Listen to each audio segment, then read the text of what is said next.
All right, Oh, hello. hello.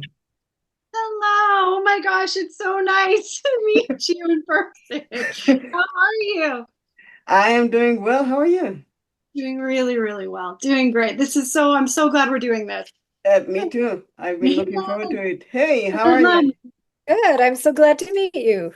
Me I too. think I've heard super things about you. Well, Mhm. thank you. I appreciate that. I've seen super things from you. No, thank you. Thanks so much. Well, it's been a joy, honestly. It's just every day I feel very, very grateful for being able to write the show with mom. It's Yeah. great. Yeah. Let me explain what happened here and why I was bugging Maria to do that. I'm a grief therapist. I'm a family therapist, but my specialty is grief. Mhm. And one of the things that really bugs me is people come into my office and say, I've been doing grief wrong. Like, I'm sorry, I don't know what that means, Mhm. right? And it's because they see it wrong on movies, on TV, in books, in paper, everywhere. It's wrong. It's not how it should be. And then I stumbled upon this show and I'm like, okay, this is right. I don't want to break my TV. Mind you, I never broke a TV, but I wanted to a few times. And so I got to figure out what they're doing because I don't care about what's done wrong. I care how we do it right. Right. That's how I do therapy too. Mhm. So I said, I'm going to ask you how you did it, and then I'm going to pass that knowledge and wisdom forward. And hopefully we'll get more of that. Does that sound like a Well, plan? sounds great. Well, thank you so much Amazing. for those kind words. Kind words.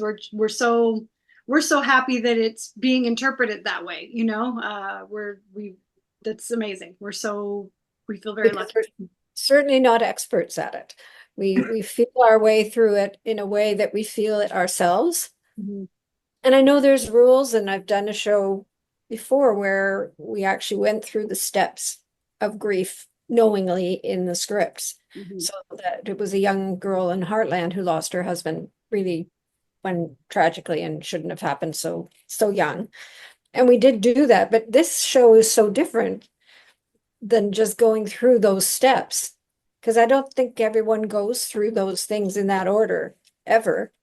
No. And I think it's someone's idea of trying to make it easier and what to expect. But really, I don't think grief ever really goes away. And I think it manifests itself in so many different ways. And we've just got the toys to work with time travel of I've got them on my wrist here. It's we use figments, we use flashbacks, and we use echoes. And I think that people actually, we were at the cottage this weekend, and I deal with the death of my husband's parents because it's their cottage. It's Mhm. years old. It's been handed down. I always, in my head, have imaginary conversations, and I think they're healthy. And I imagine them there, and I can see them, and they're figments, obviously, or flashbacks or echoes. One of the three is and I think everybody who goes through trauma or grief or whatever, maybe it's a good road to go down Mhm. to have those moments Yeah, I think it and is. not feel threatened by them or more grief. I'm sure at times you get a little more grief stricken because of them, but I don't think there's anything unhealthy about it. Mhm. I just to chime in with you, Mom, I think, I was very lucky to be a part of that season of Heartland as a staff writer when we were dealing with the death of a major character and knowing that our fans, we wanted to honor not only the character that Mom had created over the seasons ahead of that, but also to it was our mission to really make it feel like the audience was grieving along with the main character who lost her husband. And we all know from our own personal experiences that grief doesn't go away at the end of 60 minutes. It is a process, and we felt like we would be dishonoring the fans of that show if we didn't take our time with it. And so that's why we did kind of really dive into researching, but also making sure that through the course of that season, every episode was a reflection of one of the stages of grief. And that, at the end of that season, our main character wasn't over it by any means, but she got into a healthier place with the grief. And I think that actually, that process of doing that season and working with mom on that really helped us when we came over to The Way Home, which is not the same thing by any means, because the grief is so deep down and buried and you have Dell who refuses to access the grief and shoves everything away and puts it in the basement, like literally buries it. And you have Kat, who is always this sort of, you know, impulsive one and thinks she's dealt with it, but no, she ran away the minute she could to get away from it, and now she's coming back expecting to deal with it. And that's, another way of handling grief. And then you have poor Alice, who, as a result of the way that her mom and her grandmother have buried their grief, doesn't even understand any aspect of the tragedy and why they're grieving. And so that was a wholly unique thing. But we did start, as mom just said, with this idea that, when we go to the cottage, I see my grandfather in his chair, even though he's not there. I feel him. I talk to him. I like to think that, especially now that I'm bringing my own son up there, that, a son that he never got to meet, that he's kind of a part of it in some way. And it's through telling my son about my grandfather. That's another way to honor him. But it started with the idea that a place holds so many memories, some good, some bad, but they're echoes around you. They're never fully gone.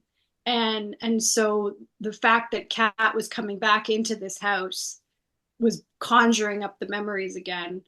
And that was the starting point, I think, for us of how are they going to deal with that? How is Kat going to deal with those little feet running down the stairs and thinking she sees Colton walking out the screen door? That's where it started with us, and it's been a really lovely cathartic process for all of us as well. I mean, we're very lucky. Our writers' room is very honest with one another, and we have all dealt with various kinds of grief. I mean, we've been in a really lucky space where we can feel vulnerable enough to share those experiences with one another. And I think that they hopefully are reflected in the show. Yeah, they are. It's amazing in a writer's room. It's mostly work. It's also confessional. And that's a bit of therapy too. We get so close with each other. We know each other, and no one has, we made a thing. There's no ego involved in it. There's no hierarchy. We're all just here to make the show. But it's amazing how sharing those stories brought stories to the actual show that Alex and I wouldn't have been, aware of to put there. And so everything that's in the show is pretty real. It's a lot of it we've all experienced. One of us has, or the other, it's because you don't want to take it lightly.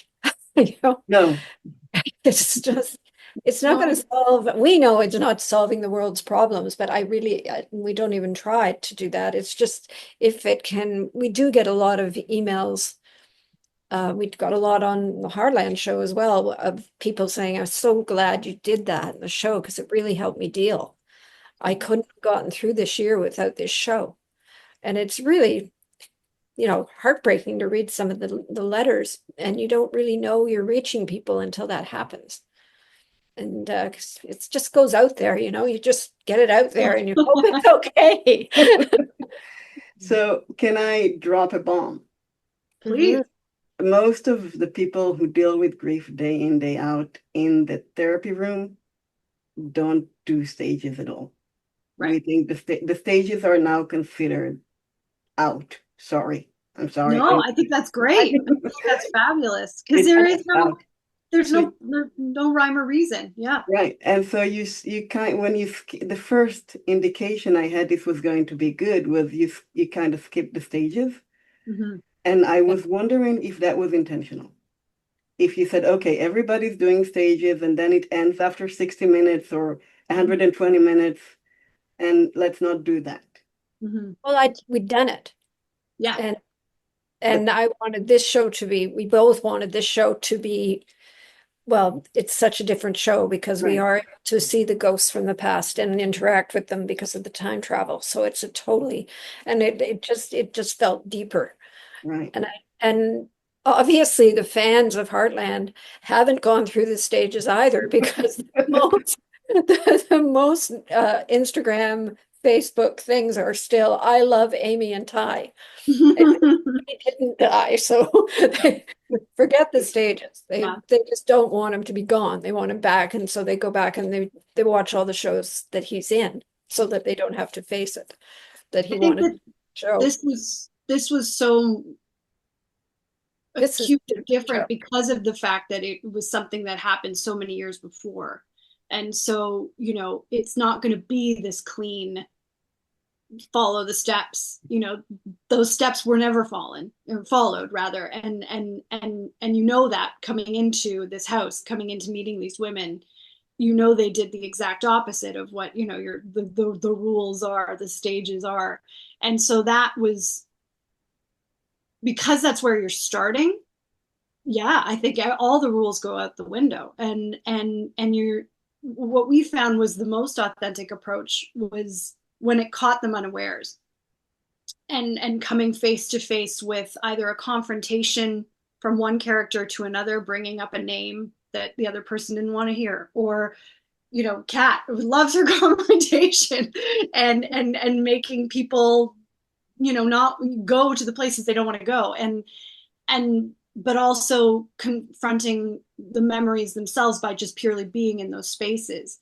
And I think because of the fact that it had all happened so long ago, there was so much buried down deep in the characters.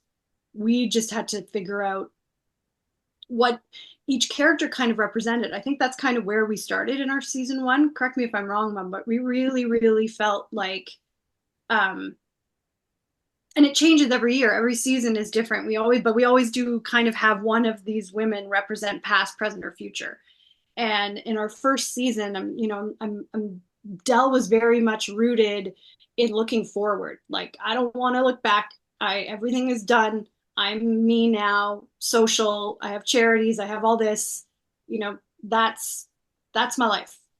And Kat was very, very much looking to the past and wanting to bring it up and wanting to deal with it, but her in her fallible ways, because we're all human and it's not going to be easy and clean because she's not a grief therapist. And then Alice was very much in the present, trying to build a life in this new place she didn't know. But yes, being clawed back to the past, being clawed into the future by these two women who one was looking forward, the other was looking behind. And that was sort of where we started again with how we approached the grief aspect of everything. Was denial, confrontation. It was a lot of anger. There was a lot of yelling that first season. I think the only stage I can promise everybody, I don't make promises often, but the one thing I can promise with grief is anger. Yeah. Right? Because you're thrown into a new world that you never wanted to set foot on. So it makes perfect sense that people are angry. Mm-hmm. Yeah. And I think the anger, especially when you're just starting to deal with those feelings again, it's never anger at yourself. That's the sort of hidden anger. It's projected on others. It's looking to blame someone else or something else. And I think that's where we sort of started them too, was Dell, Kat, yes, feeling complete inner guilt for potentially having lost Jacob that fateful day, but anger at everything else, at Dell for erasing them, at Port Haven, the community for turning their backs. All that stuff I think was ripe for a lot of fun arguments between Dell and Kat. I think as the seasons have gone on, Andy and Kyler have been very grateful that there have been less fights because it takes a lot out of them. Yeah. I think it's one thing that really stood out to me. You also didn't fall into the trap of one and done, right? We have this lovely conversation and now our relationship is fixed. Right. That only happens on TV. Always. It's just not, it doesn't happen. It doesn't happen in real life. life. And it occurs in different ways, perhaps. But I mean, I think even Kat really did feel guilty about two things. A, she blamed herself for losing her brother at the carnival when he was 8. And B, she tries to change the past and make it impossible for her father to die in that accident, and actually finds she was the cause. So her guilt runs pretty deep in this series. And I mean, not everyone has the guilt of killing their dad, for sure. Via time travel. It's a pretty big guilt when you time travel and do something like that, trying to fix it. But we have run the gamut, I think, of losing a child, which I think is probably worst possible thing you can get over, and losing the love of your life. In Dell's, she still can't say goodbye, and it was, it happened in 2000. And it's a long time. We go and it's in real time. I mean, this season will be 2026 because that's when we're airing. So that's how many years she's been going through this. And certainly that's life. You never stop going through it. I mean, I think never stop. And you have these continuing bonds, what the echoes that we call that continuing bonds, right? Okay. You imagine a conversation and you continue the bond, you continue the connection. Yeah. But really it's a nerdy term, but but it's a very pragmatic one. So continuing the bond. And you've done that beautifully, by the way. I showed that part is the one I show most to my clients, by the way. Oh, that's amazing. Yeah, we were really, we knew we couldn't do that in season 1 with Dell because she wasn't ready. She was still stuck in. So we have, as Mom said on her wrist, we have echoes, which are kind of everything. You'll notice everything in the space remains modern day, but something from the past will play out because it's in that space, and one of our characters is watching it happen again. So that's an echo. A flashback is when you're doing the full TV thing where you go back in time and everything is changed and different. So we have flashbacks, we have echoes, and then we have what you were just talking about, which is our figments, which are things that never happened, but that person is in the room with you because your brain needs them to be in order to work something out, in order to tell them some news. That for us was sort of the figment. That's the third step almost of what we do. And it was, we were so excited to start doing that in season 2 once Dell had gotten to a better place about losing Colton. And we were, I will never forget that first one we did of her out in the field with the horse, and then he was there, and it was just lovely. It became such a natural part of who she is, this, conjuring him up when she needed to talk to him, and not in a scary I miss you way, but in a I got to work something through kind of way, or this crazy amazing thing happened, I want to share it with you. And I think that's really so incredibly healthy, and I love when we do those scenes. And Andy and Jefferson, who plays Colton, really love them too, because it allows them to sort of play with the characters too, and for Andy and the Dell of it all to see a more vulnerable side to her that she keeps to herself, because she is a very strong, proud woman. And for Colton, for Jefferson, it's it's keeping his memory, keeping a memory of that character alive in these really lovely new ways, having conversations they never got to have. Yeah. So what would you advise? What advice would you give people who just start out and about to write and not fall into all these traps that are everywhere? I think for me, it's you have to write what you know. And I mean, I know it's the most cliche lesson in the book when it comes to writing, but we've all been through our own grief. And if you are willing to be honest enough to share that experience with your audience, I think it can only be a success, because we all know grief isn't the thing that gets tied up with a lovely bow with one big conversation at in Act 5. It's the thing that is always with you. It's going to catch you unawares. You turn a corner and it's there and you don't expect it.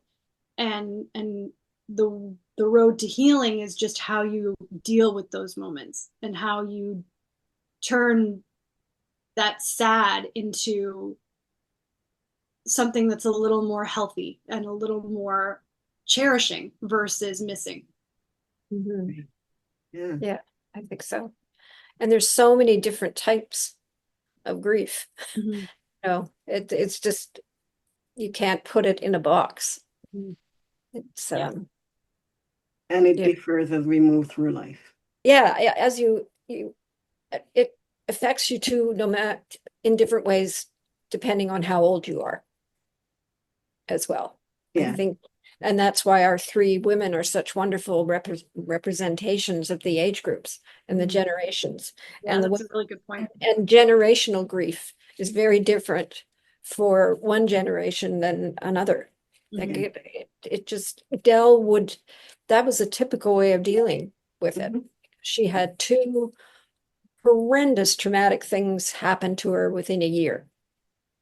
And she didn't recover. And I don't think there were too many grief counselors in Port Haven.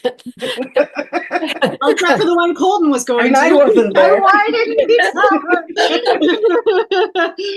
So, it was really wonderful to be able to deal with this kind of a thing, even though she wasn't time traveling or anything, but for her to stand on that cliff in episode 2, I guess, when they thought Alice was missing in the very first season, and hear that damn circus music in her head, because that was the cliff where the Ferris wheel was, which we didn't know, of course, at that point. But when you get to episode 6 of that season, you know exactly she's on that cliff. She's exactly where that Ferris wheel is. It's exactly where she lost him. And that's, music has that for me. I'm a musician, and music does that to you when Yes. you're least expecting it. It takes you a million miles away, and you remember something so vividly. It's like a smell, or a touch.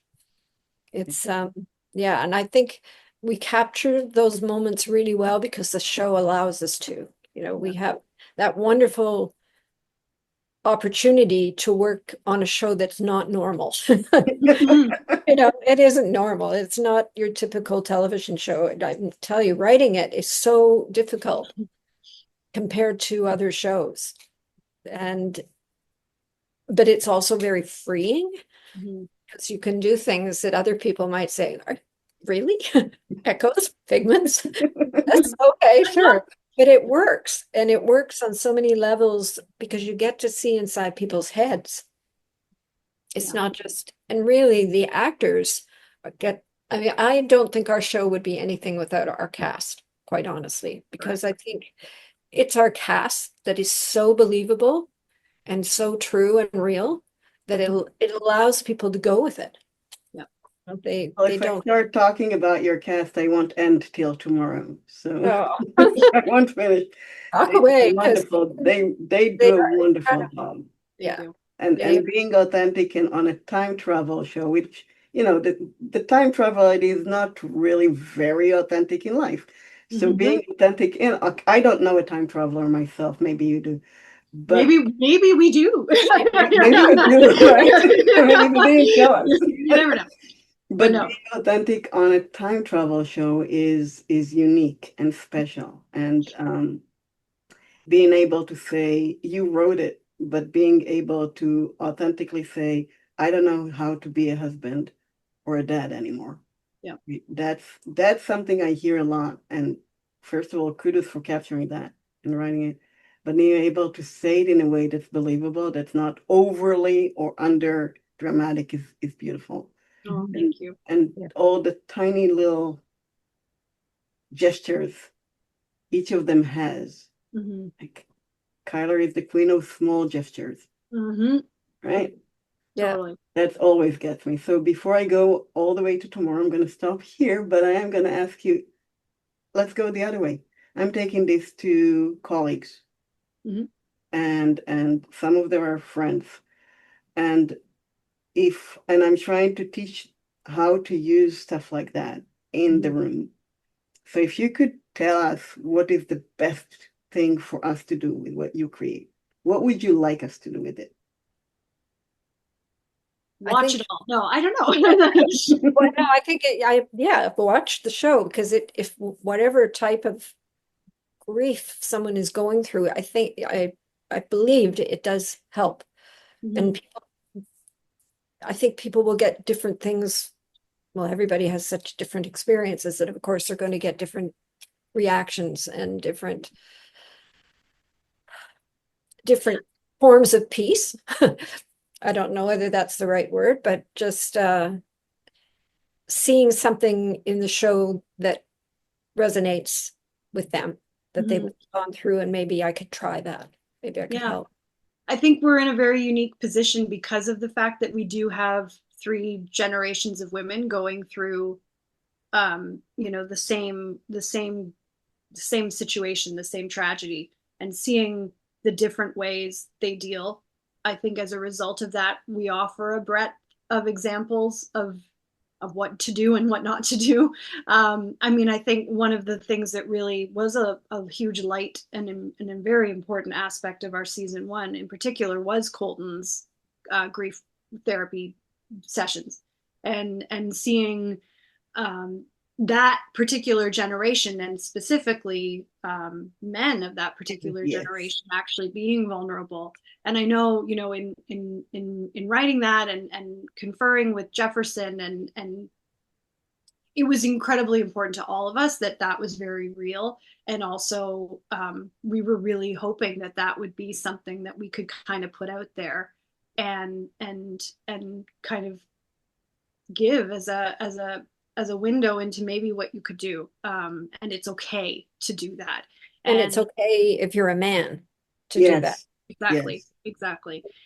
What he loved about the grief group scene, because it was his favorite scene ever to do, and he had a wonderful director that didn't really let him go too far or too little, but he knew what he wanted to do, because it was a man at a grief group, a man like Colton, who's such a lovely man and a real man and not a sissy, and not saying to the other men in the audience, this is okay to feel this. That was amazing.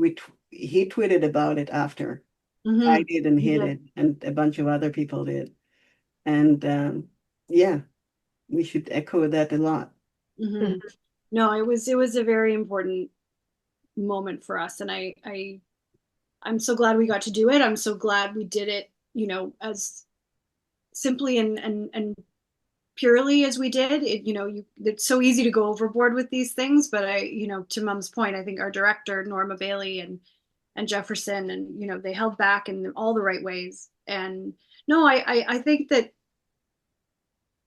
half the reason, well, most of the reason why we don't try and tie everything up in lovely little bows, is because that does a disservice to our audience, and it implies that we think that's what our audience should do. And I've never in a million years think that. So why would I put that out there in the world as a message to other people? That to me is the tragedy, because especially in a time right now where we are looking for guidance, we are looking for a little hope, looking for a little bit of a message of something that just doesn't bring us down, but is also very realistic. That's our job. Our job is to represent real life, but in a kind of magical realism way. I think that's probably actually a lot of the reason why we are so realistic, is because we have that time travel aspect of things, and we don't ever want to be written off as just a time travel show. We have to have everything else about the show so rooted in reality in order for people to see it as something other than some sci-fi weird thing, and from day one in our writers' room, that pawn, time travel, it was never dealt with in a sci-fi way. It was always, this is the tool to help this family heal. We are using it as a tool. It is not Narnia. It's the thing that's going to make them see things in a different perspective in order to understand one another in the present. And we keep trying to do that. The pond takes you where you need to go. There's a reason why it sends you to where it does. And for the most part, the reason is to allow you to understand something that will never be able to be changed from someone else's perspective, and bring that home with you to heal.